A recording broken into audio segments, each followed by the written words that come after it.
మకర రాశి జాతకులు ఈ వారము ఆరోగ్యం పట్ల కొంచెం శ్రద్ధ వహించాలి. చిన్న చిన్న సమస్యలు రావడానికి అవకాశం ఉంది. చేసే పనుల్లో ఆటంకాలు ఉంటాయి. వాటి నుండి బయటపడతారు కూడా.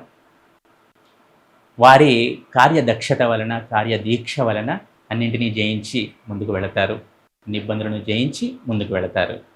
ఆర్థిక పరంగా చిన్న చిన్న సమస్యలు రావడానికి అవకాశం ఉంది. ప్రణాళికాబద్ధంగా ఉండండి. కుటుంబ సభ్యులతో చర్చించి ముందుకు వెళ్ళండి. అన్నీ సానుకూలం అవుతాయి. పెద్దవాళ్ల సలహాలు, సూచనలను పాటించండి. సంతానం విషయంలో సంతృప్తికరంగా ఉంటారు. అలాగే విద్యార్థులైన మకర రాశి జాతకులు ఈ వారము కొంచెం ఏకాగ్రతను పెంచుకోవాలి, శ్రద్ధను పెంచుకోవాలి. ఎంటర్టైన్మెంట్కి దూరంగా ఉండండి. అలాగే సాధ్యమైనంతగా ప్రయాణాలను తగ్గించుకోండి. అనవసరమైన ప్రయాణాలు చేయకండి. వ్యాపారంలో ఉన్నవారు కొంచెం ఆచితూచి అడుగులు వేయండి మకర రాశి జాతకులు. అలాగే ఆర్థికపరమైన విషయాల్లో కూడా ప్రణాళికాబద్ధంగా ఉండండి.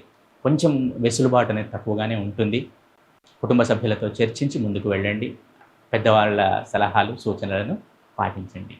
ఓవరాల్గా చూసుకుంటే ఈ మకర రాశి జాతకులకు ఈ వారము సాధారణంగా ఉంటుంది. కొంతవరకు పాజిటివ్గానే ఉంటుంది అని చెప్పవచ్చును. ఈ మకర రాశి జాతకులు ఈ వారము సుబ్రహ్మణ్య స్వామి ఆరాధన చేయడం వలన సత్ఫలితాలను పొందుతారు.